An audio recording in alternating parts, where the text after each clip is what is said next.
Welcome to our web exclusive. I'm Mike Montecalvo along with Eyewitness News analyst Lieutenant General Reginald Centracchio. We're going to talk about the cutbacks in the U.S. military in just a second. We're doing in-depth coverage now on the crisis in the Ukraine. The European Union general has suspended talks with Russia on a wide-ranging economic pact and visa deal. This is all going on with the possibility of Crimea breaking off and going to Russia. At best, it's a situation that really no one can have a good handle on the outcome of what could possibly happen, ranging from a physical military confrontation to something less than that. Certainly, hopefully that will be the case. But here we have a political scenario versus an economic one. Politically, because Crimea is supposedly and allegedly going to have a vote to succeed or secede from the Ukraine. That probably won't happen. But nevertheless, if the vote happens, Russia will still be in there, and you have a scenario between Russia and Ukraine.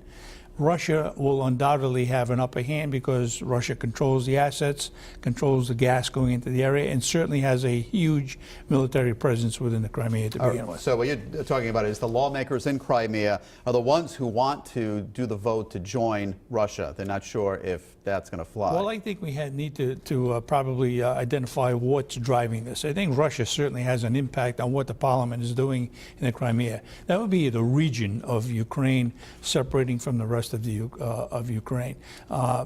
Most likely because it's seeing some pretty significant pressure from Russia to do this. And that would give Russia an opportunity to put more forces in there on the basis of not invading the area known as the Crimea. All right, so people sitting at home are probably thinking, how do we get to this point? You know, what happened? I think we got to it because number one, there was such an upheaval between the middle 1990s where you had a breakdown of the Soviet Union. All these countries became affiliated to some extent with staying with the European organization or staying with Russia and having their own sovereignty. Now we have a scenario where Ukraine wants to go to the European theater and be associated with that group of nations versus staying with Russia. That's a political situation that was probably not seen during the breakup of the Soviet Union. We're starting to see the impact of that. Here we are 20 years later. All right, General, President Obama said on Thursday that the vote would violate international law as well as Ukraine's constitution. Basically, the one who has the upper hand here is Russia. Absolutely. Russia has the upper hand because Russia controls the gas and gas flow and resources going in to Europe and specifically to Germany, not to mention Ukraine. That's a pipeline, and if they interrupt that, we have huge problems in Europe. What happens in Europe obviously has an impact on the United States. And so when we say, well, that's regional, it's not, because this is a worldwide economy, and the world depends on that flow of resources, specifically gas, to the European theater. All right, we're going to talk about nuclear weapons in a second. 60% of the people in Crimea are of Russian descent.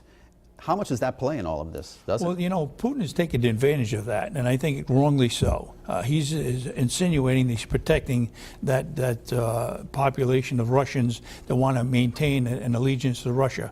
That is not the case, apparently, because Crimea itself wants to separate and be affiliated with Russia, and the rest of the Ukraine doesn't. What about possible nuclear weapons in that area? Scary proposition. There's about, and I'm not sure the exact percentage, but some of the nuclear weapons that were within the Soviet Union are still not accounted for.